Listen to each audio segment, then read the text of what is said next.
Hello to all of you, and hello to everyone who will very shortly be streaming into this. Unusually, this development seminar is no longer going to be run from my balconies. Instead, it's going to be run from our clubs night. So as you can see, there's a whole bunch of people who are here ready to learn about BP, many of whom have never debated before, but are here and motivated by the wonderful activity that we share.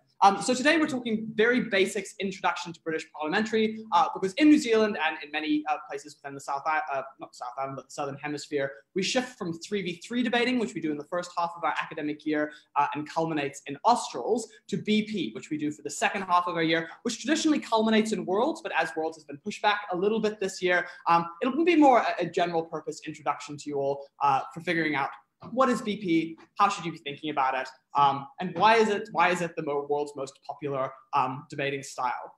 So if you are potentially a little bit less of a beginner coming into BP, one thing that I can recommend for you is that the Korea Worlds team, the team that is running the World Championships for debating, WUDC, which is being held in Korea in July, have put together a phenomenal program to help you get better at BP debating. So they put together particularly judging resources to help people who are wanting to become better judges. And I would note, being a better judge almost definitionally means that you become a better speaker. You learn the way that the different aspects of the style come out and are able to express themselves successfully by teams, which obviously helps you enormously as a speaker. Go and check out those videos. Connor O'Brien is one of the DCAs of Worlds, and he was on this show just last episode. So friend of the show, friend of Auckland DevSoc, and those are excellent. So who out of everyone here has done BP debating before? One, outstanding. And hopefully a few of you at home have also done British parliamentary debating. So BP is rumored to be one of the oldest styles of debating. It stands for British parliamentary debating. And the heart of it is that instead of a normal debate where you have two sides and one team arguing for one side and one team arguing for another side, instead you have four teams, which means that inevitably when you have to explain to a non-debater how British parliamentary debating works, it'll end up being incredibly awkward, and you'll have to try and walk them through what it means for there to be four teams all arguing different things. Like, but can there be four sides on the topic?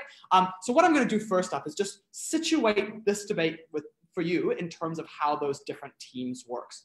The essential thing that everyone needs to know about BP debating is if someone is on your bench, because obviously there are four teams, that does not mean they are your friend. In fact, they are trying to beat you. They probably, if you're a closing team, hate you for how much you have brought out and how little you have left for them to talk about. So that means you don't prep with that other team. You don't communicate with that other team. You don't want to give that other team any ideas or help them in any way, because you are competing just as much against them as anyone else within the debate.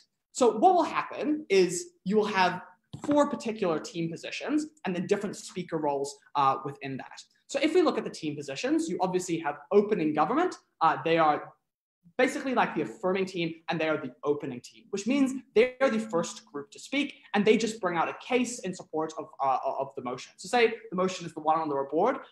It is an incredible motion written by extraordinary Auckland debater Joe Ashcroft for the recent Whippersnapper tournament. You are a publicly successful chef whose real cooking skill is secretly attributable to a rat, which directs your movements underneath your chef's hat. The mind boggles at his imagination for coming up with something like this, that we should reveal the existence of the rat. So if you are the opening government team, what you do is you just bring an argument for why you should reveal the existence of the rat. For example, you feel really weird keeping a secret away from lots of people, and it's good to be honest, therefore you should reveal the existence of the rat. The opening opposition team just does exactly what they do in a normal 3v3 debate. They bring their own case, so their own ideas as to why you shouldn't do this thing, and they try and undermine the arguments that they bring. And then you will have your first speaker from opening government speak, then your first speaker from opening opposition, your second speaker from opening government, extend the case, bring new material, reaffirm their stuff, and then the second speaker of your opening opposition does exactly the same, tries to build up their case again and tries to knock down the other case. This is where BP becomes incredibly interesting, because it's when you get introduced to a concept called extensions. And extensions is essentially what the two closing teams, so closing government and closing opposition, have to add to the debate.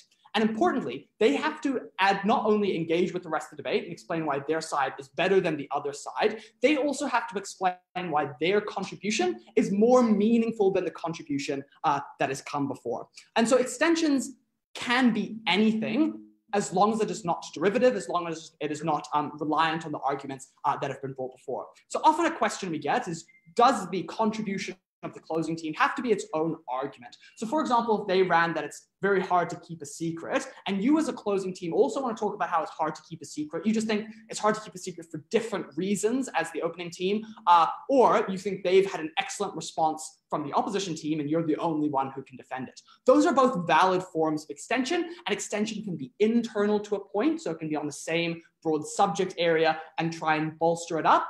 Or it can just be responsiveness to the opposition, saying we are the first team who's able to deal with this argument that's come out from another team. And normally what will actually happen if you're a closing team, you'll have a couple of contributions. And it'll be your job not only to make those arguments very, very well, but also explain to the judge why they are new and why they should take precedence over what has come from your earlier speakers. Does anyone have any questions at this stage? Because BP debating is incredibly weird.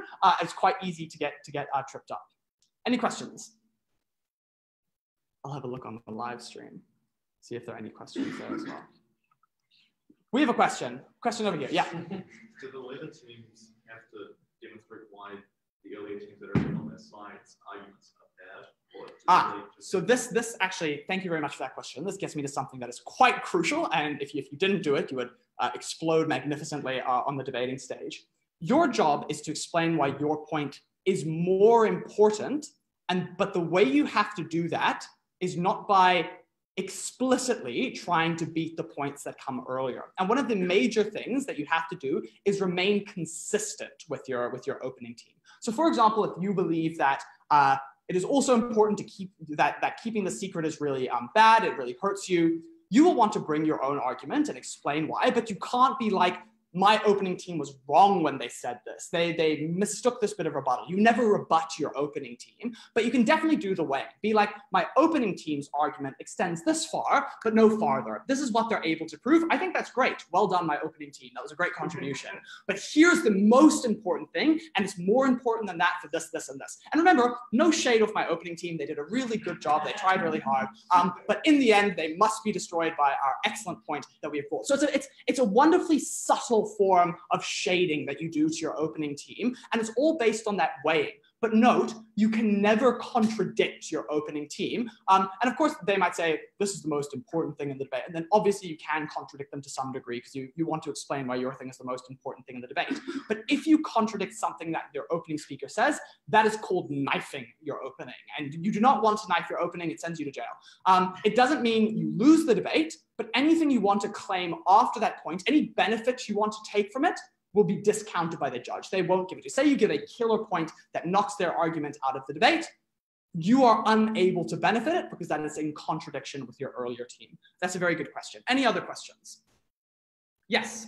Who ends the closing on government or closing opposition and what after without appointed?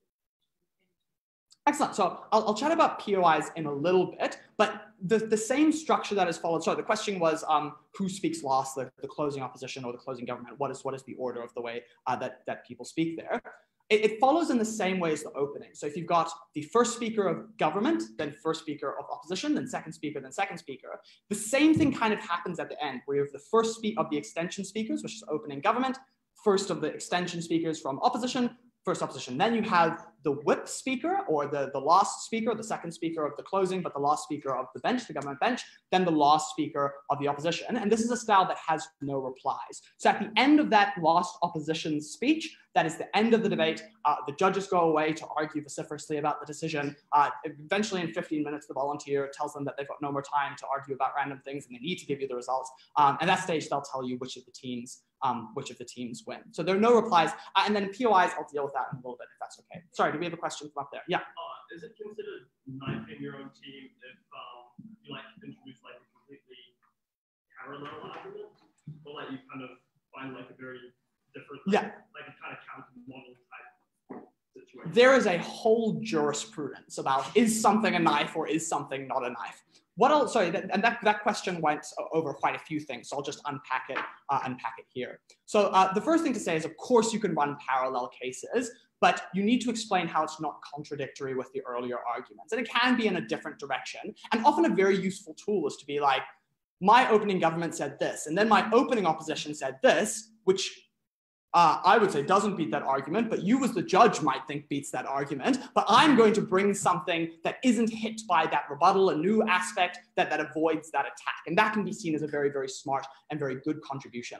Note the opening teams have a lot more power to set up the debate. And so you can't contradict them on exactly what they want. So say your opening team stands up on this debate about revealing it publicly, and they say, what we stand for is revealing it publicly in a press conference.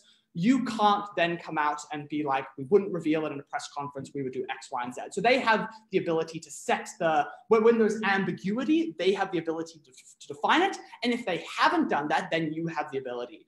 So you could say, our opening did a great job of explaining why, in general, you should tell people. That's received a lot of attacks from our opening opposition and closing opposition. What I'm going to do is to explain to you exactly how you can tell the world in a way that defeats their objections. So to say they wanted you, like they just left it open, and the opposition claims you're going to run into the street and just shout it to the world. And you'll be like, no.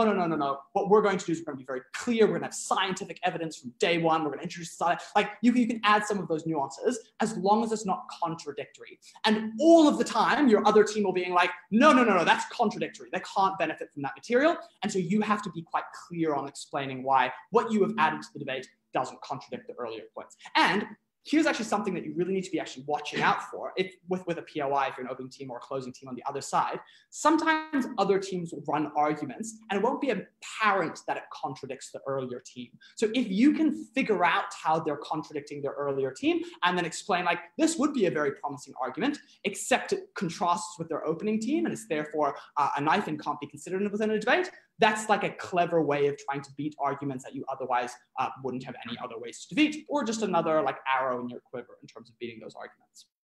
Any other questions? Nope, neat. No questions from online. Questions from exec members? You don't write slaves. Excellent. So I think what we can chat about now is points of information. Points of information are great generally. New Zealand's 3v3 style traditionally includes points of information. And the reason we do that is because points of information are fun. They force you to engage, they force you to think on your feet. It means that you don't just sail past each other. But in BP, POIs are an art form. They often can be your life raft, because especially, and like, actually, they're not that important for closing teams because they can be used to rebut things from the opening, but you've always got a chance to speak, right? Unless it's the last speaker of the debate going, it's not that useful to be offering that many POIs as a closing team. But who they're particularly useful for is opening teams. So say they brought an argument about why it's particularly important not to keep secrets because it weighs on you, and then the other team is all material. They're like, no, it'll actually help your career to do X, Y, and Z. And say no one's really talking about your secret stuff anymore. What you'd want to do at that point of information is bring up your material again, make it relevant to the judge, patch it if there's been some like bad faith attack from the opposition that the judge might believe that you think is a bad way to deal with your point.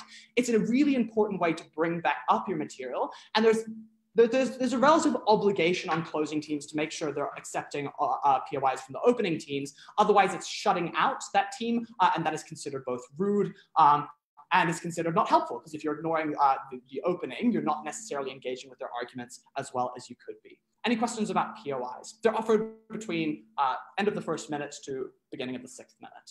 And can be offered as long as you're on the same bench. So as much as I would love to, you can't offer a POI to your closing team being like, surely you are contradicting us.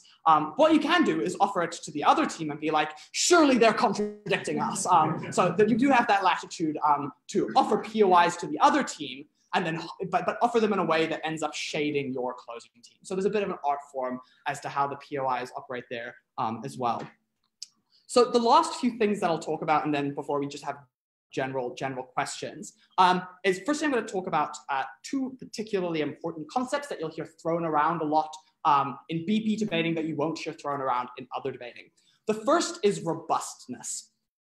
Robustness essentially means, is your argument good?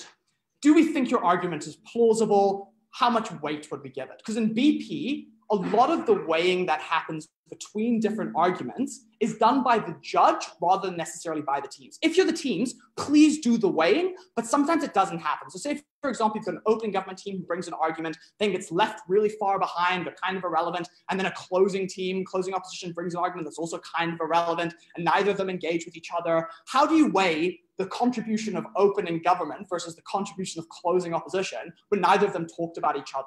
The idea in 3v3 is that if someone hasn't responded to something, that's like a failure on their end. They should have been responding. A little bit less of an obligation in BP, though, of course, you should be responding to stuff. So robustness is the phrase we use to assess how valid do we think your argument is in general, and it allows us to evaluate arguments that haven't been engaged with. This then becomes very difficult because the way that I might judge and what I think is robust might differ from what a South African thinks or a South American thinks or a South Asian will think. Like lots of, BP has a dizzying national and international diversity in the way that it is judged. So you don't want to let the judge be making those decisions for you because you can very easily lose even if you think something is important. So make sure you're always explaining things to the particular judges so they never have to make those kind of tight decisions between the different arguments. And if you are at the end of your point, really explain why it is plausible, why they should believe it.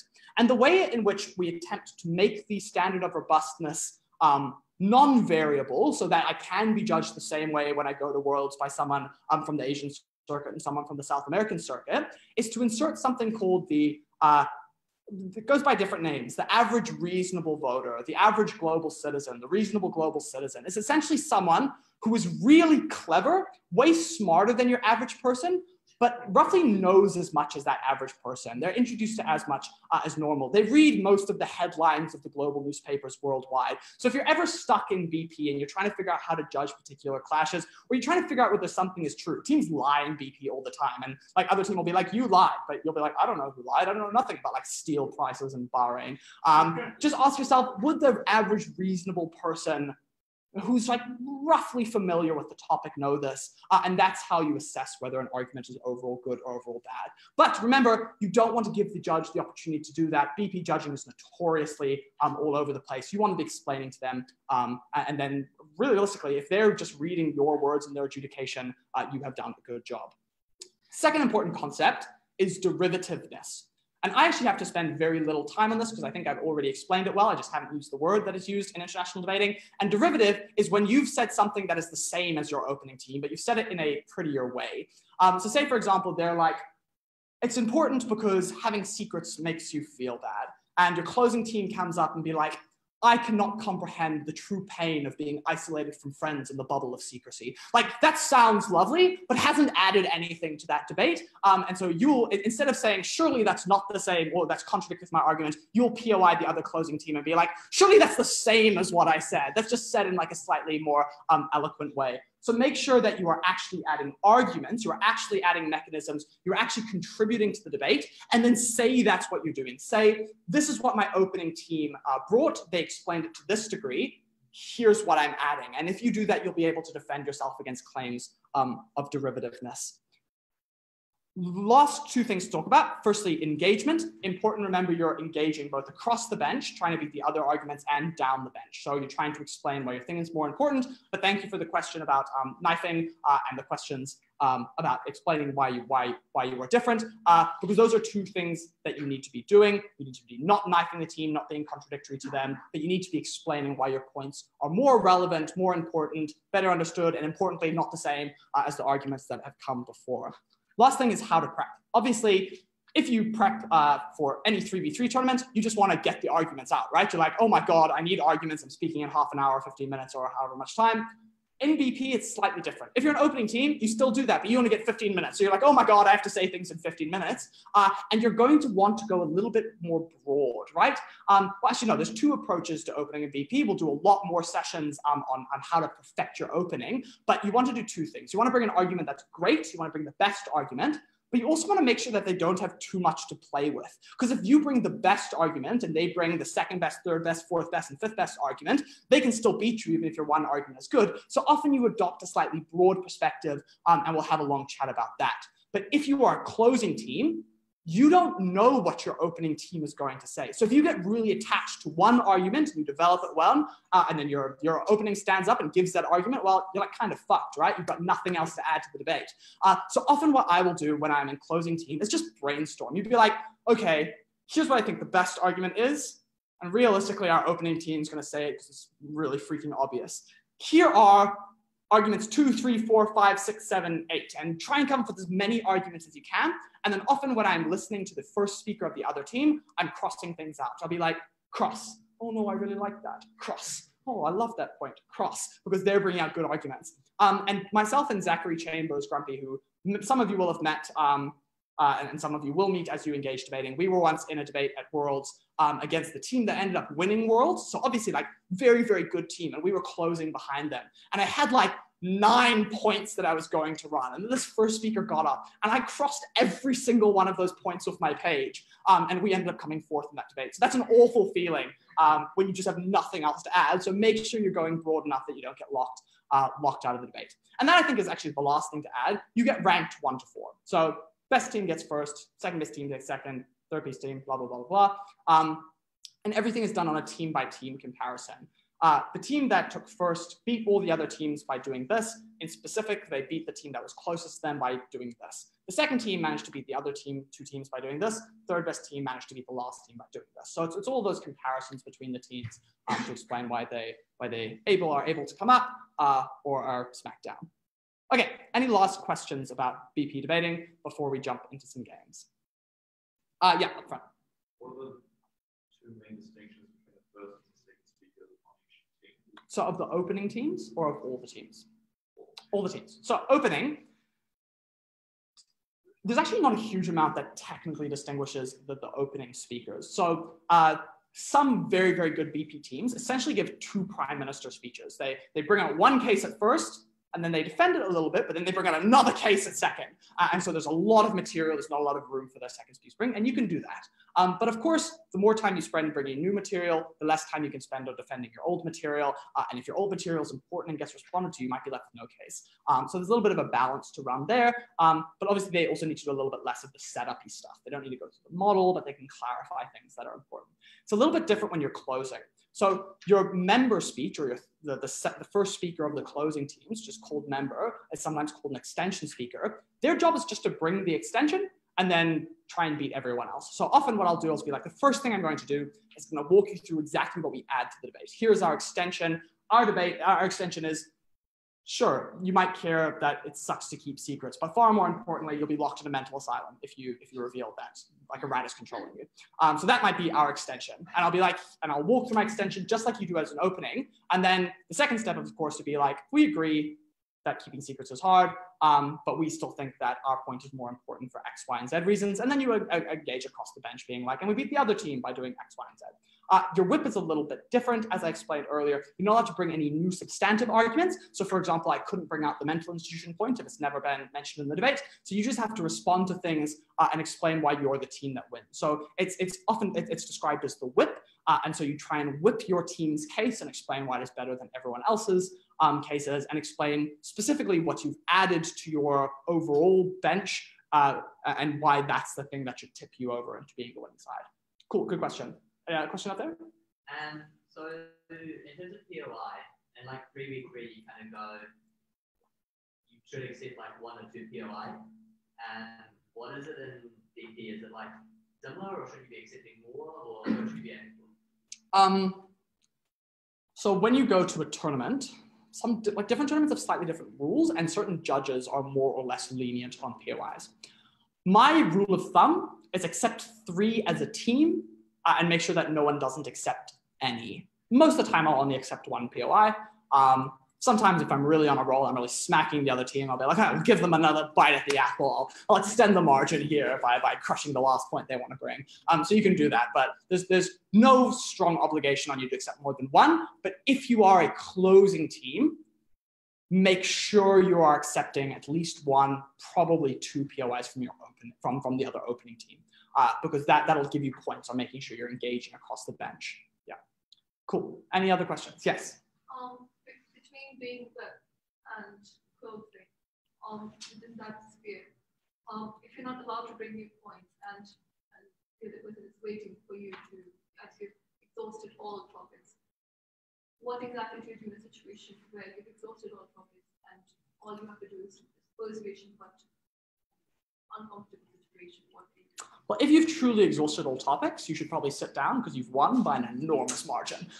So most of the time you will have enough things to say, engaging in other people's material that's on the bench. So if you're the whip, you will at least have an extension. So you'll be saying, and our extension wins for this reason, and this reason, and this reason, and building up that extension as much as possible. And if you've built it up to the maximum extent, there's nothing more you can do there. You've responded to all their responses. Then you just respond to the other team. Be like, here's the last few points they wanted to bring. We beat it for this reason, this reason, this reason, this reason. Whips almost never run out of things to say because they've had like 6 speakers go before them that they can explain things about and they can add nuances to and they can work with. So you almost never run out with material. And if you have a phenomenal job, you've given the best speech in history. Does that answer your question? Yeah, and also the closing. And you're not allowed to have more points, but if you're the last closing. Yeah, so if that's called the up whip, you do exactly the same thing. Because remember, your member speaker will have also brought an extension, and you will also be engaging with the other side, explaining why it's more important. So it doesn't really change that much depending on speakers. Also, if you're the gov whip, that'll be the first time you've heard the extension. So you have a very important job there to smack the extension from the other team. So you get one shot. If you're a government member, you get one shot. I have lost finals because my whip speaker did not engage with the only extension brought out, even if you don't think it's a great extension. You need to just tick that box off. Cool. Any other last questions? Any questions from the, we got a comment. Oh no, it's just someone joining the chat. Yeah. With kind of those POIs that you mentioned, where you kind of attack the other team to attack your own team on your bench. Yeah. As the speaker that gets that POI, what do you do if they're saying surely we're better than our other team? You say, yes, you were way better than your other team. They were terrible, but we're still better than you for these reasons. So it can be a bit often what I love about BP is alliances will form in BP, and they won't just be down the bench, they'll be across the bench. So at a particular debate I was at, also at Worlds, also at Zach, also against another very, very good team. We were both closing teams. And so our openings went up. We asked some shitty POIs both ways to try and distract them from things. And then we got up and said, this is very clearly a closing half debate. The opening half has entirely missed the point, and it's going to be us and them, and we're going to take 1 and 2. And then the other team stood up and was like, you know what? We're right. The opening teams have entirely missed the point. We're going to be taking 1 and 2. And then we just made the debate all about what we wanted to talk about. So that can often be an effective tactic when you're the closing teams. But then equally, that can happen along the diagonal. You can stand up and be like, thank God you're the only other team who gets the most important point within this debate. Can you engage with our material rather than the other random things the teams wanted to say? Often it's the clashing teams that will make an alliance because they'll be like, this is the most important issue within the debate. We've contributed the 2 sides to this most important issue. Therefore, we should be first and second. And remember, taking a second place in a BP round, it's not that much worse than taking a first place. You can get second at every debate until the final and make it to the final. Because the way BP works is it's not the top 1 that goes through, it's the top 2 that go through in the out rounds. And often tournaments will require you to have had an average of a second in order to make it into the knockout rounds. So you can literally just get second the entire tournament until the final, and you can come second in the tournament. So there's that strategy. And often when you are really losing, when you have got nothing to say within the debate, you'll be like, how can I get the 3rd in this debate? How can I beat just 1 other team in this debate? And at least pick up 1 point for the debate. Cool, any last questions? Yes? So I just want to ask, the structure of the speech is still the same, it's still the instruction model and split and then point, so it's just shortened. Especially at opening, it's very, very similar to what is done, but extra attention paid to making sure your closing team can't do any shenanigans. So making sure that you have points on why we're the most important, why we're going to stand within this debate, why we're durable, why we're robust, blah, blah, blah, blah, blah, blah. A little bit different at closing, because obviously when you're an extension speaker, you've got 2 jobs. You've got to bring your extension, make sure that you've added something real, and then respond to the rest of your case. So sometimes I do it on order of importance if I've got a really good bit of rebuttal that just takes out or just like a really good point that just takes out the whole opening half. I'll do that first. I'll be like, what I'm going to do is two things. Firstly, I'm going to explain to you why the previous 24 minutes have been entirely irrelevant. And the second thing I'm going to do is tell you what actually matters in this debate, our extension. So you can order in that way, or sometimes you can be like, what I'm going to add in this excellent high quality debate is a really good point, and then I'm going to spend the rest of the debate explaining why their stuff sucks and our stuff will stick within the debate. So you can split it up like that. Then WIP, once again, gets a little bit more complicated. And if you go on debating shitposting, which is a debating meme page, you will see a bajillion memes about how to structure WIP speeches, because there are two schools of thought. One is themes. And if you've ever spoken third or spoken leaders reply, it'll just be like, here are the three important issues within the debate. Here's why we think they win them. That's one way you can do it, on clashes or on themes. The other way you can do it is on team by team. So you can stand up and be like, we beat our opening team because our extension is more important than theirs. We beat their opening team because we responded with this thing, and this thing, and our point was awesome. We beat their closing team by doing this thing, this thing, this thing. Our point was awesome, and they were derivative. So like you have all of that. You can approach it in that style. And like honestly, well, I hate speaking WIP, so I almost never do it. But my teammate at Worlds always just like vibed it, right? It depends on the debate. Yeah. If you're doing that kind of team by team structure, aren't you kind of like more in danger of knifing your own team? Or? Like yes and no. If you stand up and be like, just 15 reasons why I'm out. I would say is being explicit about what you're doing to your opening team doesn't make it more likely you knife. Okay, no, sometimes there'll be bad judges who think explicit engagement means knifing, but they're bad and you should ignore them. But what you want to do is to explain why you're not knifing them. So say, we beat them because we're more important. Not that they're wrong.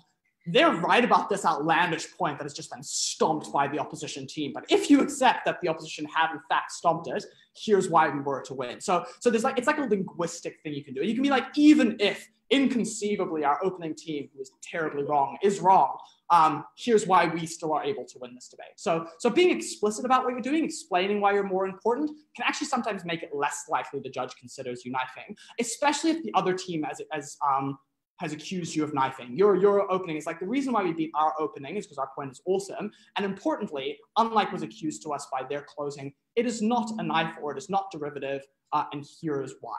It can still exist with this because of this reasons, it's different for these reasons, and really make it explicit to the judge. They can be like, oh yeah, I thought it might be derivative, I thought it might be a knife, but you explained it to me really well how it is consistent or how it is new. Yeah, follow up. I was wondering how many kind of extension points as like those kind of closing speakers? Oh, it really depends. Sometimes you'll run one argument and you'll run it well. So yeah, you'll just like, and often that'll be when they've missed the best argument and you will have been like, oh, we could run this, but you know, they're definitely going to take it. And then they don't take it. And you're like, woohoo, I just got to give an opening case and then just really stomp them. That's like a good move. But sometimes it's death by 1,000 cuts. You'll be like, they gave 1 point, which is relatively solid, has been mitigated to some degree within this debate.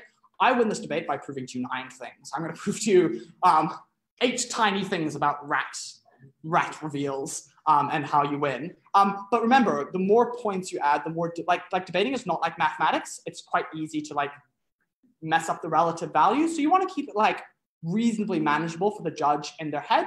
And often I phrase it in pathways to victory. We first win just by proving this. It's the most important point within the debate because I've explained it. But we win by way bigger margin because we also proved the second thing and we also proved this third thing. And we also had these new responses. We're the only ones who beat them. And often you'll do that specifically. You'll be like, me and my opening have both brought great cases. The reason why we should still take it over them, even though those are the same, is because we had the best response to our opposition. So sometimes it's done in that way. Yeah, cool. Any last questions? Yeah.